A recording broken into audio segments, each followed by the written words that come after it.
हमने इस वीडियो के स्टार्ट पर बात की थी कि ये जो सेल्फ हेल्प बुक्स होती हैं ये बेसिकली ट्रांसफॉर्मेशन के लिए लिखी जाती हैं। ये लॉन्ग लास्टिंग चेंज के लिए नहीं लिखी जाती। ये हमें इंस्पायर करती हैं लेकिन इंस्पिरेशन जो है वो ख़त्म हो जाती है। तो अब सवाल ये पैदा होता है कि ये जो सेल्फ हेल्प बुक्स हैं ये वाकई काम करती हैं। जैसे हमने पहले बात की कि ये बिलियंस डॉलर इंडस्ट्री है, ये जो सेल्फ हेल्प की इंडस्ट्री है। अब इसमें जितनी भी बुक्स हैं, कोर्सेज हैं या जो भी मेथड्स, कोई ऐप के थ्रू आपको ट्रेनिंग दी जाती है, ये चीज़ें काम करती हैं। लेकिन हमें समझने की ज़रूरत है कि ये चीज़ें काम कैसे करती हैं। अब देखें, जो एपिफनीज़ या आइडियाज़ आपको आने हैं वो बेसिकली आपको उस वक्त नहीं आने जब आप वो बुक पढ़ रहे होंगे, कुछ चीज़ें आप हाईलाइट कर रहे होंगे, जब आप इंस्पायर होंगे, बल्कि वो जो आहा मोमेंट्स हैं वो बेसिकली आपकी ज़िंदगी में तब आपको मिलने हैं जब आप लीस्ट एक्सपेक्ट कर रहे होंगे, जबकि आपका दिमाग जो है वो बेसिकली किसी और चीज़ में मसरूफ़ होगा, कहीं और वॉन्डर कर रहा होगा, तब आपको वो आइडियाज़ मिलेंगे। इसी से रिलेटेड एक बुक भी है जो जेम्स वेब यंग ने लिखी थी। एक छोटी सी बुक है, उसका टाइटल है a technique for producing ideas. उसमें जो ऑथर जेम्स वेब यंग है वो बेसिकली बताते हैं कि किस तरह से 5 स्टेप्स होते हैं जिनके जरिए से हम कोई भी आइडिया प्रोड्यूस करते हैं। सबसे पहले वो हमें बताते हैं कि आप जिस चीज़ के बारे में आइडिया प्रोड्यूस करना चाह रहे हैं आप उस पर काम करते हैं। अब आप कॉन्शियसली या अनकॉन्शियसली उस पर काम कर रहे होते हैं। वो जो भी आपकी जॉब या फील्ड होती है आप उसमें थॉरली इमर्स होते हैं। आप उसका जो भी मटेरियल होता है उसको डिस्कस कर रहे होते हैं। अब उन चीज़ों के बारे में जब आपको पता चलता है तो कुछ ना कुछ सिंथेसिस क्रिएट होता है, कुछ पार्शियल आइडियाज़ आपके जहन में आते हैं कि मैं किस तरह इस पर काम कर सकता हूँ। लेकिन अभी भी कंप्लीट आपको उसकी पिक्चर क्लियर नहीं होती, कंप्लीट आइडिया आपके माइंड में नहीं आया होता। तो अब वो जो आइडियाज़ आपके जहन में आते हैं या तो वो बहुत पार्शियल होते हैं या उनका आपस में कोई लिंक नहीं बन रहा होता। लेकिन आप जो भी आपकी फील्ड होती है, जिस भी चीज़ पर आप काम कर रहे होते हैं, आप उस पर डटे रहते हैं, आप उसको देखते रहते हैं, आप उस पर जो भी मेहनत कर सकते हैं आप मेहनत करते रहते हैं। लेकिन साथ साथ जब आपको ये नज़र आता है कि इसमें प्रोग्रेस बहुत स्लो है या जो मुझे आइडिया सही वो नहीं मिल रहे हैं, तो आप किसी और चीज़ की तरफ शिफ्ट हो जाते हैं। अब ये सब कुछ या तो आप अनकॉन्शियसली कर रहे होते हैं, लेकिन ये जो बड़े बड़े ब्रांड्स हैं जिस तरह नाइकी है या और भी माइक्रोसॉफ्ट वगैरह, ये जो बड़े बड़े ब्रांड्स हैं ये अपने इनोवेटर्स को फ्री टाइम देते हैं कि आप अब कुछ और काम करें, अपने आप को कहीं और मसरूफ़ करें। जब आप उस तरह मसरूफ़ होते हैं तो बैक एंड पे आपका जो माइंड होता है वो बेसिकली उन आइडियाज़ को कनेक्ट कर रहा होता है। वो मटेरियल जिस पर आपने काम किया होता है वो उनको कनेक्ट कर रहा होता है और अचानक से आपको लगता है कि मेरे सामने एक आइडिया आ गया। आपको कोई भी जो एक वर्केबल सोल्यूशन होता है वो मिल जाता है। तो यहाँ से उस आइडिया का जो फाइनल स्टेज है वो स्टार्ट होता है कि आप उस पर काम करना शुरू करते हैं, उसको मार्केट में लेकर आते हैं। जो आपको फीडबैक मिलता है आप अकॉर्डिंगली उसको फिर डिज़ाइन करते हैं, रीडिज़ाइन करते हैं, परसिस्ट करते हैं और अल्टीमेटली जो आप चाह रहे होते हैं वो आप मार्केट में ले आते हैं। तो बेसिकली ये 5 स्टेप्स होते हैं जिनके ज़रिए से आप कोई भी आइडिया प्रोड्यूस करते हैं। सबसे पहले आप वो जो मटेरियल होता है उस पर थॉरली काम करते हैं। आपके कुछ पार्शियल आइडियाज़ दूसरे स्टेज में आपके कुछ माइंड में आते हैं, लेकिन प्रोग्रेस स्लो होती है या आप जो एक्सपेक्ट कर रहे होते हैं वो आपको नहीं मिल रहा होता, तो आप किसी और तरफ चले जाते हैं तीसरे स्टेप में।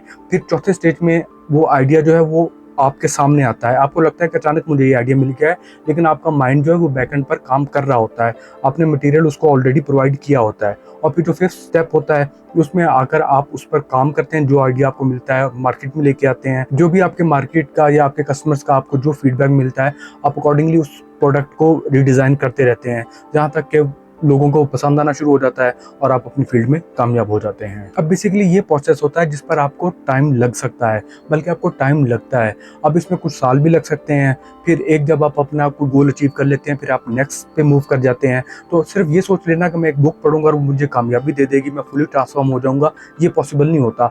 आपको उसके मैकेनिक्स समझने हैं कि ये चीज़ें काम कैसे करती हैं। 1978 में 25,000 औरतों पर एक रिसर्च हुई थी कि वो औरतें जो सेल्फ हेल्प बुक्स होती हैं डाइट रिलेटेड, कि हम ये बुक पढ़ेंगी, इस पर अमल करेंगी, जो भी एक्सरसाइज है या डाइट वगैरह वो हम फॉलो करेंगे तो हमारा वजन कम हो जाएगा। तो उस रिसर्च ने बताया था कि 94%, ऑलमोस्ट 94% औरतें ऐसी थी जो कि अपनी डाइट्स में नाकाम हो गई थी।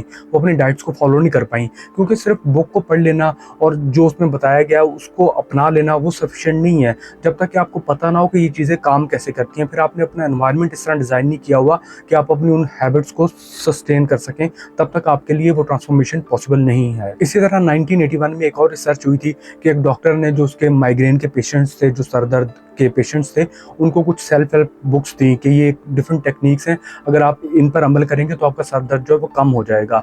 तो अब जिन पेशेंट्स को बुक्स दी गई उनमें से सिर्फ 20% ने, 20% लोगों ने, 20% पेशेंट्स ने वो बुक्स पढ़ी, और उनमें से जो 5% थे, उन 20% में से भी जो 5% थे उन्होंने जो टेक्निक्स बताई हुई थी वो अप्लाई की, यानी जो बाकी 95% थे वो दोबारा उस डॉक्टर के पास चेकअप के लिए आ रहे थे। तो बेसिकली सिर्फ बुक्स का पढ़ लेना, किसी भी सेल्फ हेल्प बुक का पढ़ लेना ये सफिशिएंट नहीं है, ये गारंटी नहीं करेगा कि आप कामयाब हो जाएंगे और आप उस पर अमल भी करेंगे। इसकी एक मेन रीजन तो यही है कि आपको नहीं पता ये चीज़ें काम कैसे करती हैं, और दूसरी वजह ये भी होती है कि वो जो बुक्स होती हैं वो बेसिकली आपको बताती नहीं है कि आपने ये ट्रांसफॉर्मेशन अपने अंदर कैसे लेकर आनी है।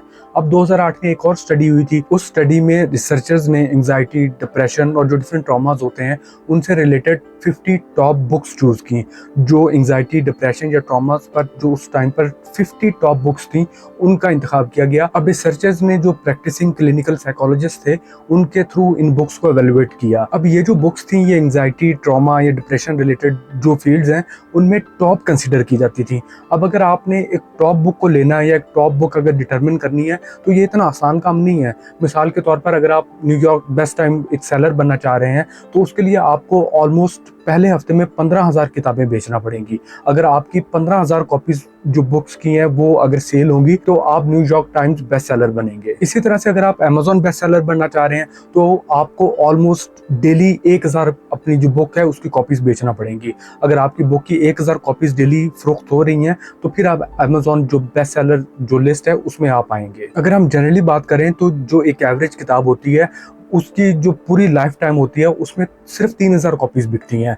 तो अमेज़न बेस्ट सेलर या न्यूयॉर्क टाइम बेस्ट सेलर पर आने के लिए आपको डेली की थाउजेंड्स ऑफ कॉपीज बेचना पड़ती हैं। इसी तरह से जो सेल्फ पब्लिश्ड बुक्स होती हैं, यानी जो ऑथर्स हैं उन्होंने खुद जो बुक्स हैं पब्लिश की हैं, उनका कोई कॉन्ट्रैक्ट वगैरह नहीं है पब्लिशर के साथ, कोई उन्होंने इसकी मार्केटिंग वगैरह नहीं की, तो उस बुक की जो लाइफ टाइम जो उसकी कॉपीज सेल होती हैं वो मैक्सिमम 200 होती हैं।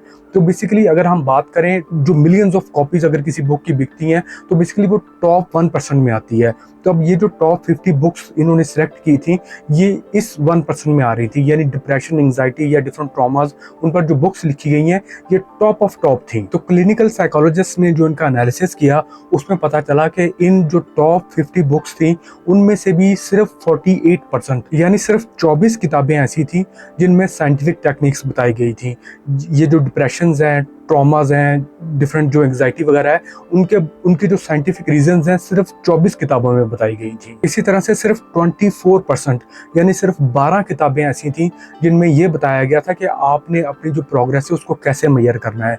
यानी आपने जब इन चीज़ों को समझ लिया है, इनके जो सोल्यूशंस आपको बताए गए हैं, जब आपने उनको इम्प्लीमेंट करना शुरू किया है तो सिर्फ 12 किताबें ऐसी बता रही थी कि आपने अपने प्रोग्रेस को कैसे मेजर करना है। और सिर्फ 34% यानी सिर्फ 17 किताबें ऐसी थी जिनके अंदर लॉन्ग टर्म सॉल्यूशंस बताए गए थे, यानी आपको क्विक फिक्सेस नहीं बताए गए कि आप ये करें आपको टेम्परेरी को रिलीफ मिल जाएगा। आपको जो लॉन्ग टर्म सॉल्यूशंस बताए गए हैं वो भी सिर्फ 17 किताबों में बताए गए हैं। यानी इस 2008 की स्टडी के मुताबिक अगर आपने एंग्जाइटी, डिप्रेशन या इस तरह के डिफरेंट ट्रॉमास को अगर आपने समझना है तो इसके लिए भी एक बुक सफिशिएंट नहीं है।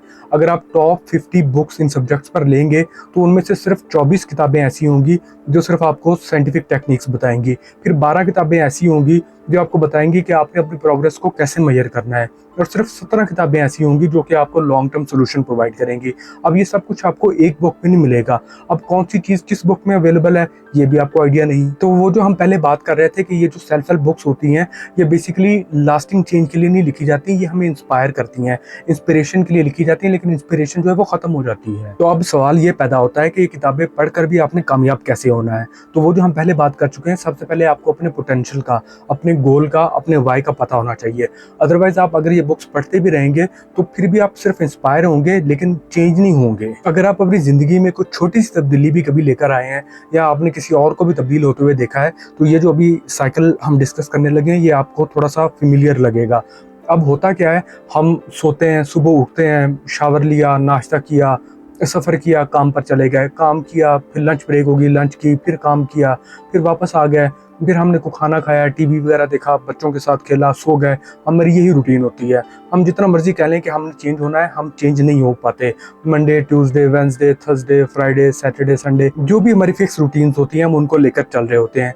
लेकिन एक दिन कुछ ना कुछ ऐसा होता है कि हमें वो जो चेंज चाहिए होता है, वो हमें लगता है कि अब मैं उसके बगैर गुजारा नहीं कर सकता। हमें अपने उस पोटेंशियल का, अपने उस वाई का पता चलता है। अब वो पता हमें कैसे चलता है, वो कोई भी रीज़न हो सकती है।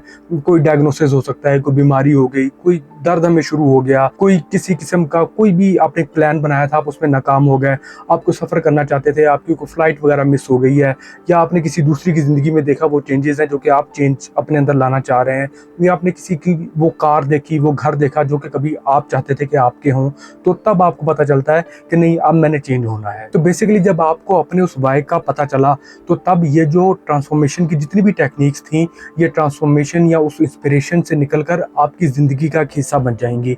फिर आप जर्नलिंग भी स्टार्ट कर देंगे, आप अपनी हैबिट्स भी डेवलप कर लेंगे, एनवायरनमेंट आप अपना इस हिसाब से बनाएंगे, सिस्टम्स ऐसे डेवलप करेंगे कि आप इन चीज़ों पर अमल करेंगे और आप कामयाब भी हो जाएंगे।